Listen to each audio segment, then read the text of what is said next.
সেই মুখ ফুটে আমাকে এমন কিছু বলবে আমি আশা করিনি। রাত থেকে মেয়েটা আমাকে একের পর এক শক দিয়ে চলছে, আর এখন আমি প্রতি উত্তরে কি বলবো তাই বুঝে পাচ্ছি না। আমার মনে অনেকগুলো কথা ঘুরপাক খাচ্ছে। প্রথমত, একজন অপরিচিত মানুষকে কোনো মতে বাড়িতে থাকতে দেওয়ার মতো বিশ্বাস করা যায় না। তার উপরে ওকে দেখে কোনো রকমেই কাজের মেয়ে বা নিম্নবর্তী পরিবারের মনে হচ্ছে না। আর এসব ভাবতে ভাবতেই আমি পড়ে গেলাম মহাবিপাকে। এদিকে মেয়েটি নিঃশব্দে কাঁদছে, হতেও পারে সে আসলেই বিপদে। কিন্তু যদি এমন কিছু না হয়, যদি তার মতলব ভিন্ন থাকে। শহরে এখন বিভিন্ন পন্থা অবলম্বন করে চোরের ডাকাতেরা মতলব সিদ্ধান্ত করে থাকে। আপাতত ডাইনিং স্পেসের পরিবেশটা বেশ থমথমে হয়ে আছে, একদম প্যান্ড্রপ সাইলেন্ট হয়ে আছে সব। মেয়েটি একবারও চোখ তুলে তাকাচ্ছে না। কিছুক্ষণ পরে সে বলে উঠল, দেখুন আমি চোর বা ডাকাত নই, আমি সত্যি কাজ করব সব আপনার বাসার, এর বিনিময়ে শুধু আমাকে থাকতে দিবেন, টাকা পয়সা লাগবে না, আমার কাছে কোনো মোবাইল ফোনও নেই, আমার বাইরে বের হওয়ারও কোনো প্রয়োজন নেই। আপনি যখন বের হবেন তখন আমাকে তালাবদ্ধ করে রেখে গেলেই হবে। এক নিঃশ্বাসে সবগুলো কথা সে বলে শেষ করলো। এবার আমার জবাবের অপেক্ষায় সে অসহায় দৃষ্টিতে বাচ্চাদের মতো তাকিয়ে আছে আমার দিকে। তাকে একদম একটা ছোট্ট বাচ্চা মনে হচ্ছে। একটু আগে তার ঘুমের রেশ কাটেনি, কিন্তু এখন দেখে মনে হচ্ছে তার চোখের কোনো ঘুম নেই।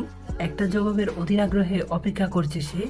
মাথায় অনেক কিছু ঘুরপাক খাচ্ছিল, কিন্তু পরক্ষণে মনে হলো যদি সে আসলে বিপদে পড়ে থাকে আর আমি এই মুহূর্তে তাকে বের করে দিই, তাহলে তার অনেক বড় বিপদের সম্মুখীন হতে পারে।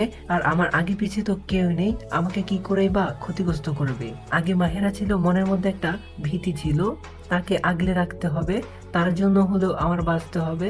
কিন্তু এখন এমন আর কিছুই নেই। আর বেশি থেকে বেশি কি হবে, ডাকাতি, আমাকে মেরে ফেলা। আসল কথা হচ্ছে, যদি আমি মরেও যাই কোনো অ্যাক্সিডেন্ট হয়ে, তাতেও কোনো দুঃখ থাকবে না। তার একমাত্র কারণ হলো আমার মনটা আরো 3 মাস আগেই মারা গেছে, এখন একটা জীবন্ত লাশ হয়ে বেঁচে আছি। এই দেহের মৃত্যু হয়ে গেলেই ভালো। তারপর আমি মেয়েটিকে উদ্দেশ্য করে বললাম, আপনি থাকতে পারেন, কোনো সমস্যা নেই।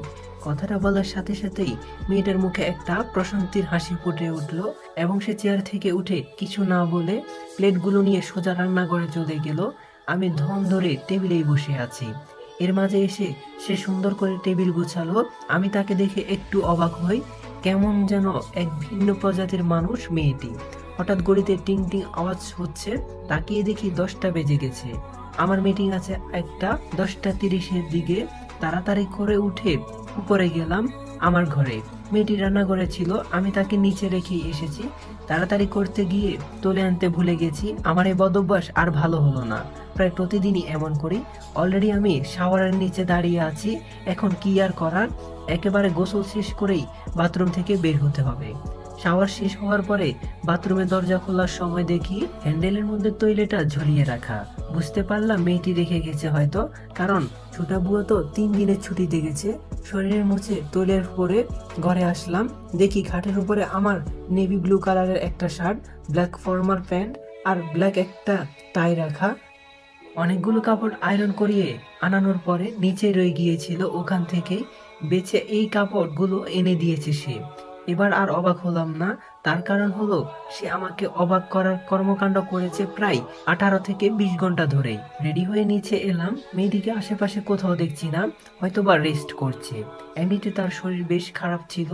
মেন গেট দিয়ে বের হব, ঠিক তখনই পেছন থেকে চমক জাতীয় কিছু পড়ার শব্দ হলো। তাকিয়ে দেখি হলদে পরীর হাতে একটা টিফিন বক্স নিয়ে দাঁড়িয়ে আছে। তার হাত থেকেই চমকটা পড়েছে। মুখে একটা প্রশস্ত হাসির ফুটিয়ে সে আমার দিকে এগিয়ে এসে টিফিন বক্সটা আমার হাতের সামনে ধরিয়ে বলল, বাইরে যাওয়ার সময় ডাক দিতে হয় না, তাই অভিনয় করে একটা পদ্ধতিতে ডাক দিলাম, আই হোপ আপনি মাইন্ড করেননি। তখন আমি বললাম, না ঠিক আছে। মেয়েটি তখন বলল, অফিসে যাচ্ছেন? তখন আমি বললাম, হুম। মেয়েটি তখন বলল, এটা নিয়ে যান। তখন আমি বললাম, কিন্তু এটা? মেয়েটি তখন বলল, দুপুরের জন্য খাবার। তখন আমি আবার বললাম, দরকার ছিল না। মেয়েটি তখন বলল, নিন ধরুন, বেশি কিছুই করিনি, কাল থেকে আর এমন হবে না। তখন আমি বললাম, আসসালামু আলাইকুম গাইস, পরের পার্টটা দেখতে বেশি বেশি করে কমেন্ট করুন আর কপি লিঙ্ক করে দিন। তোমার প্রতি মায়া গল্পের পার্ট 4 কেমন লাগছে ওইটা কমেন্ট করে জানাবেন, আর পার্ট 5 চান কিনা ওইটাও কমেন্ট করে জানাবেন। পরবর্তীতে গল্পটি আরো সুন্দর হতে চলছে, তো সবাই কমেন্ট করে জানান। চাইলে ইউটিউবে গিয়েও আমাদের গল্পটা দেখতে পারেন, MS cartoon story unlimited YouTube চ্যানেলে দেওয়া আছে।